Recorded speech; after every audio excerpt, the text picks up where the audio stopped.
Hello everyone, so it's been quite a while. I'm back at the one in Stone, the one that was a HMO to a buy-to-let flip. So I'll give you the overview at the end and tell you why it's been an absolute nightmare, maybe a little bit wobbly. I haven't got my gimbal today, so let me turn the camera around and give you a quick inspection. So as before, I'm just going to start you off in the loft space. So this is a staircase here, you walk up into your loft. All the balustrades have been put in, all these nice. Then your cast radiators have been painted up. It's like an anthracite grey. All the painting's been done. I say plastering first. It just waits for the second fit's coming now.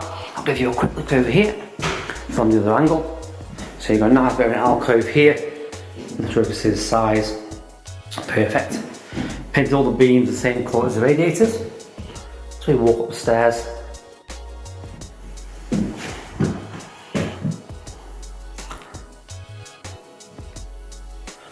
Nice, like there. So this building is a listed building, and we've also done a rear extension. A lot of people are very concerned about doing jobs like this, but as long as you work with the conservation officer or listings officer, it shouldn't be an issue. So you walk down the stairs, you've got bedroom door 1, bedroom door 2, you've got the landing, then bedroom 3.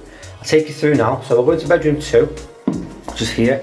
We've got refitted the fireplace that was taken out. It's been restored and painted back up. That's only for feature now, that's not to be used. The other cast iron rad, same as upstairs, fitted right there. So you walk in, nice cast iron rad, the same colour as this.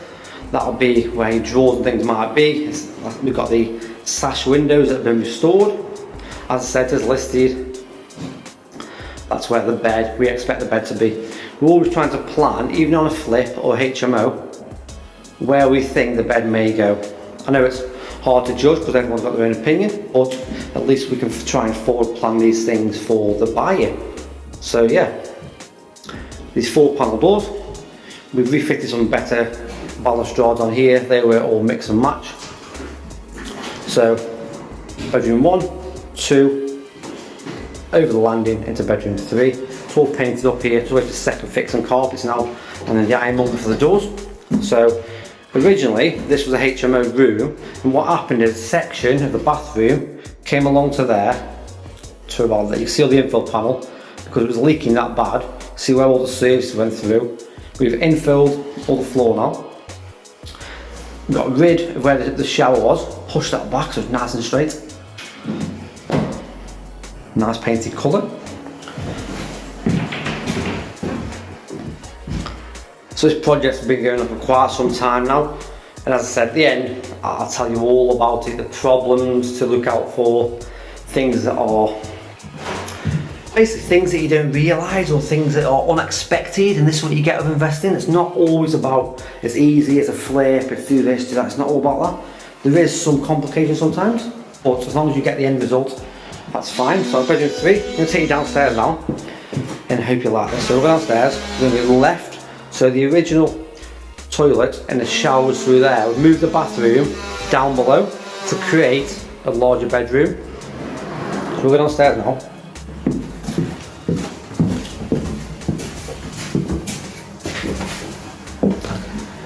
This is our house. So you see, this was the original kitchen wall. We took that out, we've gone, made the bathroom, put a brand new stud wall on there with insulation. Let me get it up. That was where the original back door was, if you can remember. All been bricked up, and a window has been made. So we tend to not make these windows now. The joiners are like bench joiners, they enjoy making sash windows. So the corridor comes through, the bathroom is in there. I'm not sure if you can see, but side toilet, the nice sink behind there.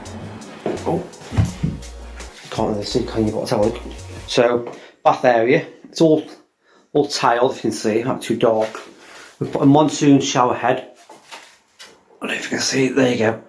Up there, monsoon shower head, and the taps. It's too dark in here, there you go. So you've got a tap here, and also something to wash your hair with. It's like an inset half bath. Again, cast radiator like a bit of a rail on. What we've done here, because the extension, we've gone and knocked through the back of the house, built the extension, put a steel and the padstones, signed off by building control, but nice opened up, and then we've gone and raised this floor here I'll tell you exactly why we had this issue. We've had to raise the floor. We've built, as you can see, that'll be a nice curved step. We're going to have a couple of LED lights in the step. All been plastered, first fix. The kitchen's being fitted, as you can see. Nice boiler there. Windows again being made. Just wait for the glass to be made now to fit them. This is the shaker style kitchen that the builder had a great idea. So that's for you, Carl. We've got a great idea. It'll fit in really well. It's all painted, and that's the back door. It's going to be a patio door opens up onto the back. I'll walk around the back, give you a look at that as well. So yeah, it's looking really, really nice in here. And I'll show you the complications, as I said, around the back. This is where they're making the windows. Let me climb over this obstacle course.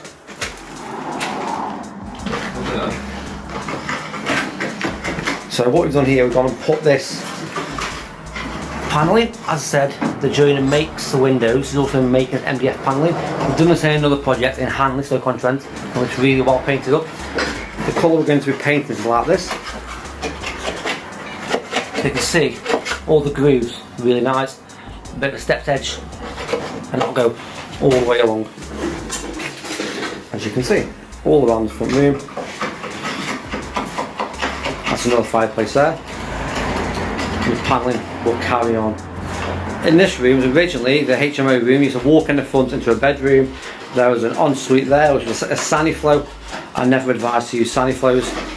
They'll cause problems. If you can, just sort of dig out a trench and fit the main soil stack to the front or the rear. So I'll take you around the back now and give you a guide of the problems we have. So, welcome back around the back. It's got an alleyway. This is one of the biggest gardens because on the end. So as you walk through here, there's extra space what the rest haven't got next to us. And originally it was all overgrown. There was a massive tree in the garden here. It's been taken away. And this is the rear extension. And a few of the complications we've had here is we've gone through the planning where the listings officer, conservation all said yes, I'm happy. The original extension was roughly, it was about there. He went down a bit of a shed, so it wasn't really a full extension, but it was old-fashioned brick and painted white. So if you look at other people's, it's all painted white. But on this occasion, we've told they wanted matching bricks, which are here, to the house, even though it was originally painted. So that bit was painted because the door was there, as you can see just above.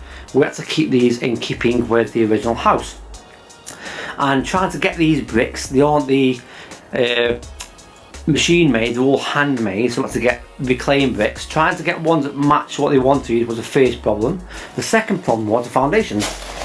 So, let me take you down here. There you go. So, the foundations, we dug all these up. We've done the standard strip foundations. We've got the building inspector out and he said no, he's not happy because of the fact there's a basement, and the basement was in through the kitchen, but we didn't realise how far it come out because we never got in there. It was boxed off into the fridge freezer when we bought the house. So there was a basement hole there, so when this come down, you could literally, if you were about 1 foot wide, you could sort of slip into the basement quite easily. So he said no, I'm not happy with that. What you've got to do is infill the footings with concrete, as you would anyway. You can't infill with the soil you've already dug up. The one reason is because we've already got rid of the soil into the skip. The second reason is because the soil will no longer be compact. That'll give a problem with the excess foundation you put on top. So all along there, and all down that backside, we've all got strip foundations. That's problem number one, and that was finished and completed. Next step was the building control said, okay, now you've done that, what I want now is a raft foundation. So we've got basically a double foundation, the infill strip, and then we've got the raft which comes up, steps along, it goes high, it steps up and along and then back down. It's literally like a metal grid with the infill of concrete in 2 stages. So you do the on top of the original foundations, like that set, you step it up again with some wooden panelling and then fill in the rest. So you can see that affected the height of the inside. As I said, you come along, you got a bit of a curved step. If you remember the kitchen, you step up onto the kitchen. That's the reason why we had to do that. And you can imagine if we had to also do the full regs of insulation, would be up here. It'd be way too big. So the offset of that with the BCO was to put more insulation in the roof space.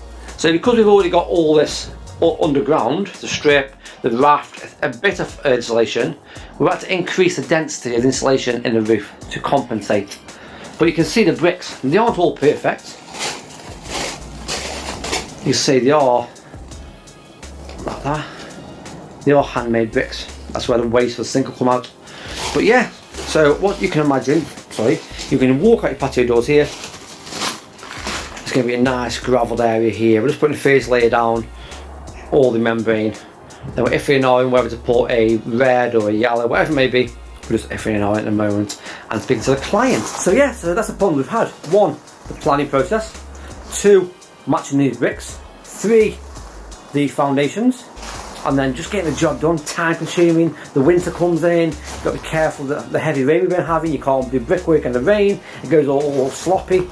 The temperature of the brickwork. So yeah, nothing is always easy. When people say it's easy, don't believe them. Yes, some jobs will be easy, some won't be. But just let you know, it's not always easy out there. Don't believe what you hear. But the main thing is, as long as you've got the result at the end, it's been perfect. So in the next couple of weeks, we'll be doing some photos, all being well, and getting this advertised for sale. For the clients, as I said, we are going to be looking upwards of 200,000. This will give them between 40,000, let's say the average of £40,000 profit on a flip. Some people say to me, why didn't I do it myself? Just because I didn't have the money at the time. I haven't had the processes to carry on this as well. I already had 12 projects when I took this one on. So now I've got 9 at the moment and this one. So it's all about not being greedy. Why do you need to do all of them? Having a sourcing fee off this, having a project management fee. So if I earn around £8,000 to £10,000 on each job like this, that's okay. Most people will work hard for £18,000 to £20,000 a year. This is one job, 10,000. So yes, it's not easy. Just keep going. As long as you've got the results at the end, even as long as you don't lose money, you equal value. Yes, it's not the best, but you haven't lost, but you've also learned a lot. So if you haven't subscribed, don't forget to subscribe down below. Do like and comment, and also I'm happy to help. Do let me know what you need. Speak to you soon.